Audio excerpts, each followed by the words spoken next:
Napakarami po nating dapat pong ipagpasalamat sa Diyos at ipapahayag na mangyayari at magaganap po sa ating pong buhay. Kasi ganito po yan. Lahat po ng ating pahihintulutan na mangyari dito sa mundo ay mangyayari. Ang hindi natin pahihintulutan ay hindi po mangyayari. Kaya the Lord has given us the authority. Therefore, every time we speak what we want to see, you have to stand on faith that the Lord will do it. And yan po ang ibinigay sa atin ng Panginoon, because you are kings and we are lords. Whatever we declare, whatever we speak, whatever we want to see in the name of Jesus Christ, as we speak it, as we declare it to your family, my friend, believe it, stand for it, it will surely come to pass into your life. Amen and amen. Glory to God. And now let's go to the Word of God, and we entitled, this is actually the second part of our devotion yesterday. We entitled it, God Will Do Good for Your Good. Amen? Pakisulat nga po ninyo dyan, God will do good for my good. For the good of your family, for the good of yourself, for the good of your businesses, for the good of your resources, and all the works of your hand. The Lord will do good.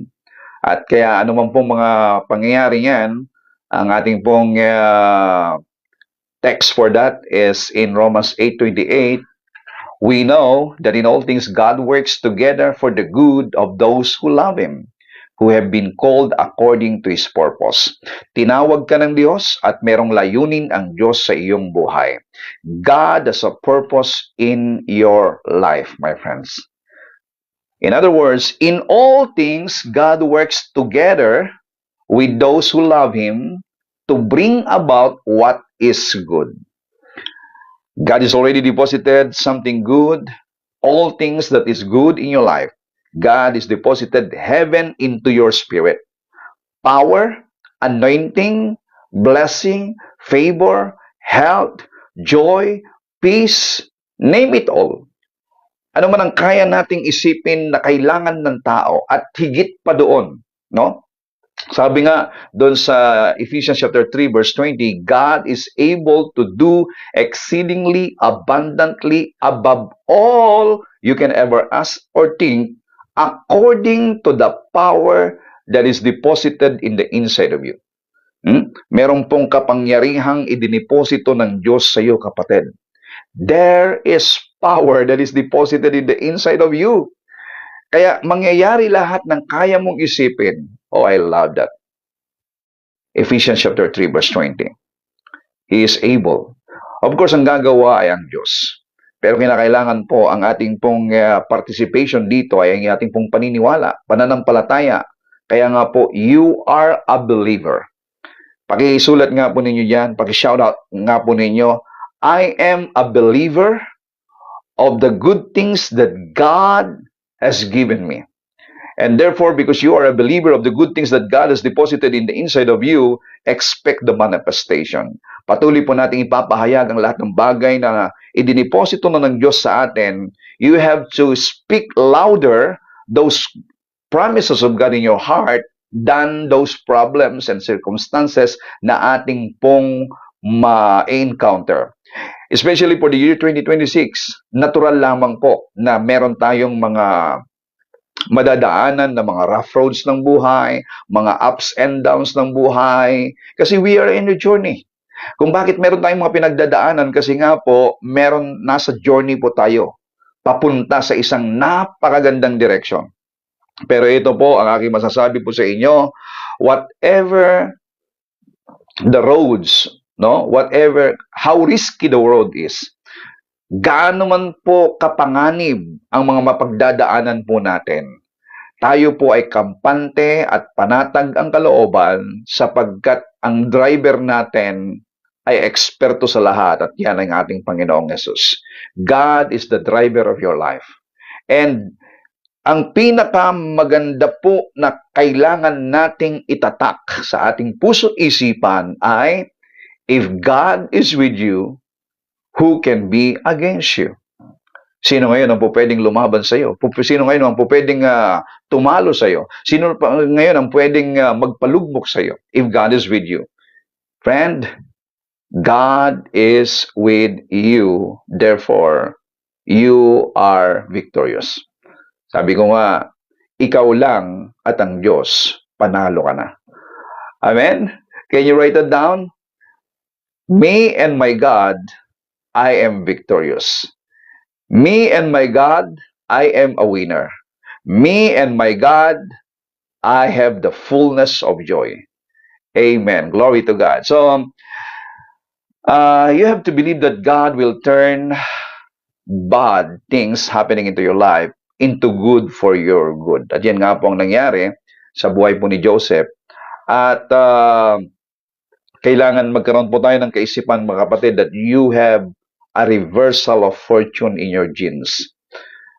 Ito doon po sa Book of Esther, kung nabasa niyo na po yung Book of Esther, meron pong nangyari sa mga Hudyo na grabe. Papatayin silang lahat. At ang nagplano ay yung pong pinakamalapit sa hari, no? Ibig sabihin, it seems like he's in a second position. At yan po si Mordecai. Haman. Tama, si Haman, ano? Si Haman ay merong masamang balak kasi nga po dahil sa kanyang promotion, lahat ng tao ay nagbabaw sa kanya. Na-promote siya, nagbabaw sa kanya, no? Yumuyukod, sumasamba. So, nag-power trip itong si Haman. At meron pong isang Hudyo na si Mordecai, hindi po nagbabaw. Nainis si Haman. Nakikita niya, every time dumadaan, hindi nagbabaw itong si Mordecai. Ito'y Hudyo, no? Kaya siya po'y nainis. Kaya gumawa po siya ng request sa hari na merong hindi sumusunod sa kaharian at kanya pong ipapapatay. Ano? Kasama pa ang kanyang mga lahi, lahat ng kanyang mga lahi. Alam nyo, ano man ang request ni Haman dun sa hari, ay pinapahintulutan ng hari kasi nga po, natatatakan ng singsing. Nung hari. Pag tinatakan ng singsing, hindi na po pwedeng baguhin. Batas na po yan. Ganyan po ang rules sa kaharian. And you know what was happened? Nangyari na ipinakalat po yung meron na pong date kung kailan sila papatayin. Yan po yung kwento po sa Book of Esther. Pero ito po, si Esther, na pamangkin ni Mordecai ay asawa po ng hari. Kaya lang, maraming asawang hari. Hindi ka pwedeng makipag-usap sa hari kung hindi ka tinawag ng hari. At paano kung hindi tatawagin si Esther? Kaya sila po ay nag-ayuno, nagpakumbaba sa Diyos, nanalangin sa Diyos, nabigyan sila ng pabor. To make the long story short, nakaharap po si Esther sa hari. At nalugod po ang hari. Alam nyo, kapag wala sa mood ang hari at lumapit ka sa kanya, abay, mamamatay ka. Kahit ikaw ay asawa ng hari, kapag wala siya sa mood, at hindi ka naman ipinatawag, yan po'y violation sa kanila. Pero ito pong si Esther ay pinaboran ng Panginoon dahil po para sa kaligtasan ng mga Hudyo doon sa kaharian po. Now, nangyari na si Haman ay nagpagawa ng bitayan. Bibitayin itong si Mordecai. At meron ding nakatakdang araw na lilipulin at papatayin lahat. Alam mo ninyo, nangyari po na si Esther ay nagawa ng favor. At ito po, lahat ng plano ni Haman laban sa mga Hudyo sa kanya naganap. So yung bitayan po na ginawa ni Haman, siya po ang nabihided doon. At doon naman po sa pagpatay sa mga Hudyo ay hindi pwedeng baguhin. Kasi nangyari na yan Natatakan na ng singsing So naggumawa po ang hari ng batas na lahat ng papatay sa mga Hudyo, lalaban naman ang mga Hudyo ngayon. So ito pong nangyari. nagtagumpay po ang mga Hudyo. So pinagtagumpay po sila ng Panginoon. Ito po yung sinasabi ko na anuman ang plano ng kalaban, ng kaaway laban sa inyo. Sa inyong finances, sa inyong kalusugan, sa inyong pamilya, sa inyong ministeryo, sa inyong negosyo, sa lahat. Kasi minsan may mga inggit dyan, may mga espiritu hindi natin nakikita, no? Sabihin ko sa inyo, you have reversal of fortune in your genes. Kung papaanong pinagtagumpay ng Diyos, iningatan ng Panginoon, ipinagtanggol ng Diyos ang mga inaaping mga Hudyo na bansang kanyang tinawag. Igit kang ipagtatanggol ng Panginoon sapagkat hindi ka bansang tinawag ng Diyos, ikaw ay anak ng Diyos. Mga kapatid, you must know who you are. You are a child of God. And God will take care of you. God will fight for you. God will shield you. And God will fight for you, my friend. Kaya nga, if God is with you, who can be against you? So, dun po sa Esther chapter 9 verse 1, in the day that the enemies of the Jews hoped to have power over them, it was turned to the contrary. Okay? Nangyayari po yan, the contrary. Yung pong mga nais pumatay sa mga Hudyo, sila po ang nasawi, sila po ang nalupig, at nagtagumpay ang mga Hudyo. My friend, that is your spiritual lineage. Why? Because in Galatians chapter 3 verse 29, it says that if you belong to Christ, then you are Abraham's seed and heirs according to the promise. Ang pangako ng Panginoon ay tuloy-tuloy sa atin na poprotektahan ng Diyos. Kasi they are Abraham's seed, itong mga Hudyo. At nandoon yung pagprotekta ng Diyos sa kanila because God has a promise to Abraham that God will going to take care of his seed, no? And his descendant, the descendants of Abraham. At tayo, according to Galatians 3 verse 29, dahil ikaw ay na kay Kristo, you are Abraham's seed. And because of that, the promise of God to Abraham will take effect unto you. Pero ako po'y naniniwala that much more than that, because again, we are the children of God. You are a child of God. Kaya isipin natin na ito pong darating na 2026, maraming mga mabuting bagay, magagandang bagay na pinangako, plano ng Diyos sa inyong buhay. At kung meron mang mga challenges, meron mang mga magpaplano, kasi meron at meron yan, kasi we are still in this world. We are living in this dark world, at meron pong mga nagpaplano ng laban para sa iyo. Spiritually, the devil doesn't want you to prosper. The devil doesn't want you to be in health. The devil doesn't want you to have lots of blessing, because lalong-lalo na kapag nakikita niya that you are blessing to the ministry, you are blessing to the mission work of the Lord, na binibigay mo ang iyo pong part of your kinikita para po sa ikapapalaganap ng mabuting balita, ay nako, ayaw ng kaaway yan. Kaya gagawa siya ng paraan na ikaw ay paghihirapin o malulugi ang iyong negosyo or whatever. Pero ito po sabihin ko po sa inyo, walang plano ang diablo na magtatagumpay. Tanging ang plano ng Diyos sa iyong buhay ang magtatagumpay. Hindi po pwede na magtagumpay ang kaaway. I tell you, mula noon hanggang ngayon, mula nung siya ay napawalay sa Diyos, itong si Lucifer at lahat ng mga kanyang mga kampon, ano? Wala pa siyang plinano na nagtagumpay. No? Sa buhay ni Job, hindi siya nagtagumpay. Napakita ng Panginoon na si Job ay tapat na tao ng Diyos. Maging po kay Adam, no? Maaring parang nagtagumpay siya, pero hindi po siya nagtagumpay. Dahil binigyan sila ng Diyos ng bagong damit. Pinagpala, iningatan sila ng Panginoon. Nangyari pa rin yung sinabi ng Lord na go, multiply and replenish the earth. Tingnan nyo ngayon, grabe na. Ang population ngayon, congested na. Ang sikip-sikip na sa mga syudad. Sa bawat pupuntahan natin, napakarami ng tao. Could you imagine on that, ano?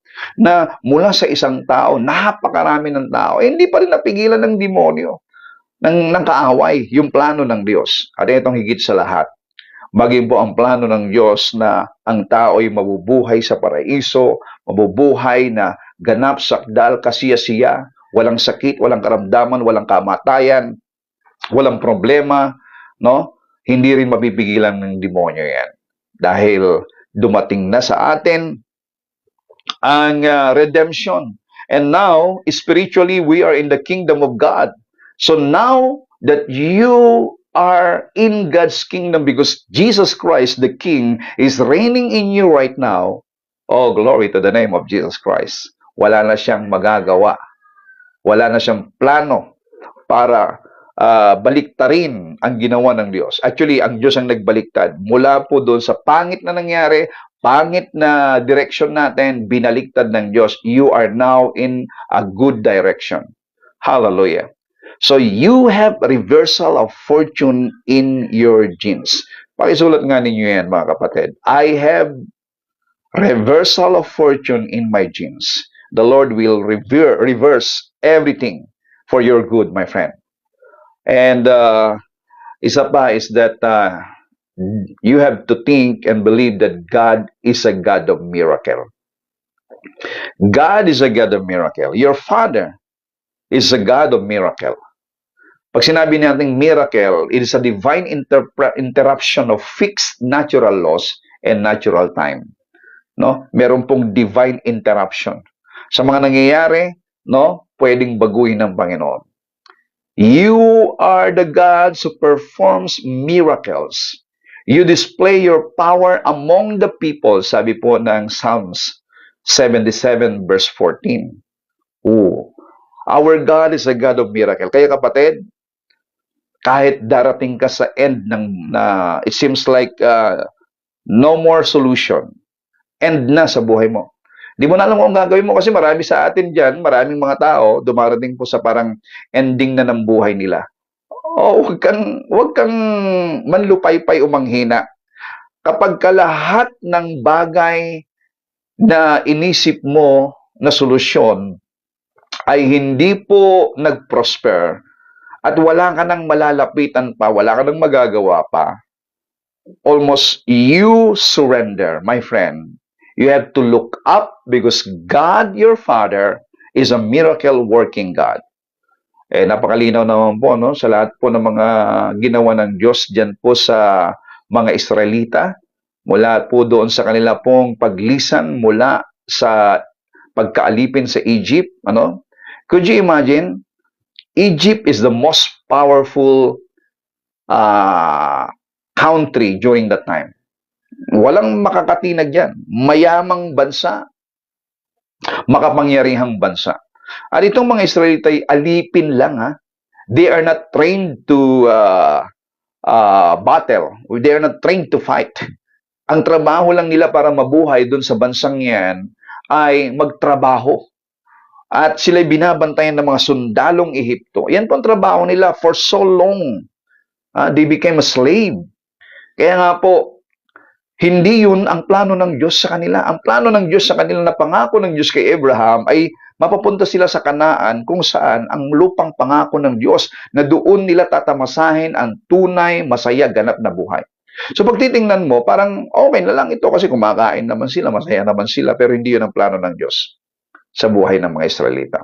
Could you imagine, mula sa kamay ng makapangyarihan, sila po'y naialis doon. At ito, gumawa ang Diyos ng milagro. There's a lot of miracles. Pero ang pinakamatinding miracle dito na gusto ko pong ipaabot sa inyo na para bang ang mga Israelita, bakit? Dinala mo ba kami dito para patayin ng mga sundalong Ehipto? Kasi nung nasa dagat na pula sila, eto, hinabol sila ng mga Egyptian soldier. At ang nangyari po ay, God will make a way where there seems there's no more way. Kapatid, always think of that God will make a way where there seems there's no more way. Eto, ang imposible sa iyo, sa atin, sa human thinking, sa ating kaisipang pantao, ang imposible sa atin, posible at sisiw lang sa Diyos. Sino ba makakaisip na Saan sila dadaan? Sinong matalinong tao kahit na gaano katalino, kahit anong universidad ka nag-aral, kahit anong estratehiya ang iyong gagawin, no? Biro mo yung hinahabol ka ng mga biyasang makipagdigma ng mga Egyptian soldier. Eto ngayon, papatayin silang lahat, wala silang mapuntahan. Makakatakbo ba sila doon sa mga karuwahe? Makakatakbo ba sila doon sa mga ah, kabayo? Pero itong ginawa ng Lord, no? Hinati ng Lord, gumawa ang Diyos ng highway sa dagat na pula. Mga kapatid, God is a God of miracle. Nung nasa ilang sila, wala silang makain, birahin mo ba naman na matutulog sila at paggising nila, ang dami ng pugo. No? Sa hapon, ang daming pugo. Paggising nila sa umaga, ang daming mana. Di ba? God is a God of miracle. Ibig sabihin, He can provide beyond the imagination of your thoughts, my friend. Ang Diyos ay kayang gumawa ng isang bagay higit sa kayang isipan. Kaya kapag ikaw ang mag-isip nun, kung ikaw ang mag-isip nun, wala, matutureta yung isip mo. Mapapagod ka, may stress ka lang talaga. Matatakot ka lang, magkaroon ka lang ng anxiety sa kaiisip, wala ka pa rin nagawa, wala pa rin nangyari. Kaya, entrust everything to the Lord. Wala silang mainom. Bibili mo ba naman, bubulwak ba naman ang tubig mula doon po sa bato? God is a miracle working God. Na lahat ng yan, mga kapatid, ay sumisimbolo, lumalarawan sa Panginoong Jesucristo. Ang bato, Jesus is the rock, sabi mo ng Bible. Jesus is the rock. Yung batong yon, bumulwak ang tubig ng buhay. Kaya sa pangangailangan natin, maski po yung mana, I am the manna, I am the bread coming from heaven, sabi ni Lord. Yung pugo na yan, naku, ibinigay ng Diyos. Ang protection na yan, yung pong init na kanila pong sasagupain doon po sa ilang, ay grabe. Matindi pong, ewan ko kung naranasan nyo nang naglakad dyan sa tabing dagat during katanghalian tapat na nakapaa. Tingnan mo kundi talagang nung bata pa ako nandoon kami doon sa mother side ko sa malapit ng dagat. Ay grabe ang init talaga. Yung buhangin. Disyerto po ang dadaanan ng mga Israelita. Pero ito, sinamahan sila ng Diyos at meron pong pillar of cloud by day. At pagdating naman sa gabi, madilim. Meron pong pillar of fire by night. Yan po ang miracle na pagsama ng Diyos. Kaya kapatid, believe that your God, your Father, is a God of miracle. Kaya for this year 2026, expect for more. Expect for great and mighty things. Expect for the miracle of God to display in your life. Hallelujah. At the last one that I want to share to you this morning is this. God has a timing and due season for everything. Just keep on sowing and you shall reap whatever you sow. In due season, sabi po ng Galatians chapter 6 verse 9, you shall reap. Tanim lang ng tanim. Magtanim ka ng salita ng Diyos. Tanim ka lang na, katulad ng ginagawa natin, ano? May makikinig o wala, tanim ka lang ng tanim, share lang ng share, at ako'y naniniwala. Sinabi po ng Diyos, I will not let my word return to me void. Hindi pababayaan ng Diyos ang kanyang salita. Nababalik sa kanya na walang na-accomplish, walang nangyari, walang nagawa. No, and that is our work. Tanim ng kabutihan. May gumawa sa'yo ng kasamaan, may nagchismis sa'yo, merong nagsabi ng hindi maganda sa'yo. Don't allow bitterness to rule you. Don't allow bitterness to stay in your heart. No? Don't allow even revenge. No? Yung pong maghiganti ka ng masama. No. Gantihan mo ng mabuti. Magtamnan mo ng mabuti. Anyway, kung hindi po sila karapat-dapat sa kabutihan na iyong pong ibinibigay, kapatid, babalik sa iyo yan. Just declare, words are powerful. And even in your support to the ministry, mga kapatid, anumang bagay na inyo pong isinusuporta sa ating ministeryo, hindi po yan mapapawalang kabuluhan. If you're gonna reap, or if you're gonna sow, you shall reap in due season. And I tell you, your life will never be the same again. 2026 is a year of continuous reaping and even continuous sowing.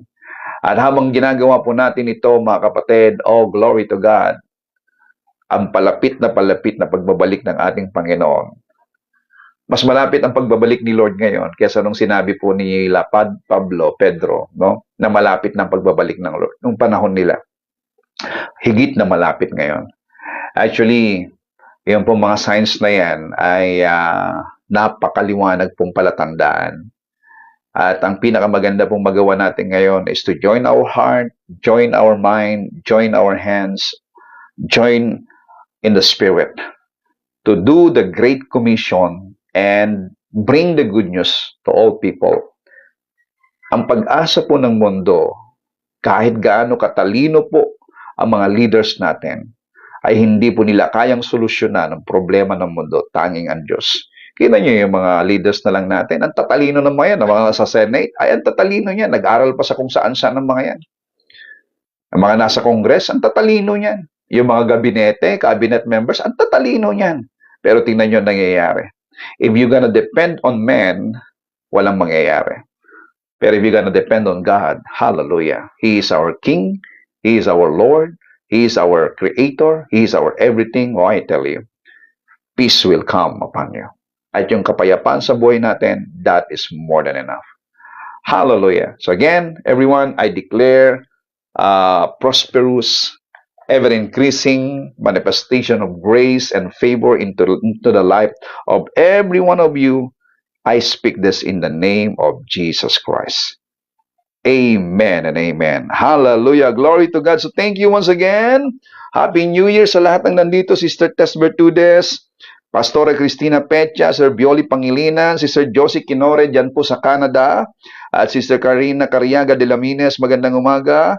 Year 2026 a year of continuing sowing and reaping. Amen. At ganun din kay Sister Myra ng USA, Sister Rebecca Bondok, Sister Lourdes Rivera Vides, at kay Maris Bongar Bolaton. Thank you so much and Happy New Year everyone. Sister Julie Adao, at kay Arlene Ariqueta Mendoza, Elinor Herose Estocado, good morning. At kay Jacqueline Medina, Feli Magalso Sardoma Pardo, at kay Sister Rochelle Yoshiva ng Japan, kay Claire Valdez, good morning and thank you so much. Happy New Year everyone. Ganon din po kay Amia Grace Liberato dyan po sa Naga City. Thank you for sharing. Violi Anorico, magandang umaga. Thank you for sharing and God bless you. Kay Luz Dizon, magandang umaga po. Maraming salamat kay Nats de la Fuente, Victoria. Thank you so much. And Sir Connie Villegas Severino. No? Alice Abordo. Thank you everyone. At kay Susan Mendoza Esguerra. Okay, so again, Happy New Year. Happy, blessed New Year to every one of you. 2026 is our year of ever-increasing manifestation of grace and favor. Pakisulat nga po ninyo dyan mga kapatid. 2026 is my year of ever-increasing manifestation of grace and favor. Amen. And so be it unto you. It is an ever-increasing manifestation of grace and favor into your life. Pag sinabi natin grace, is not just about money, it's not just about promotion, but everything, because grace is Christ Jesus. All in all, it is a package that everything that you need pertaining to life and godliness, even power and anointing, protection, lahat po na more than you can imagine, my friend, it will come to pass, and there's an ever-increasing manifestation coming to you. I declare this in the name of Jesus Christ. Amen and amen.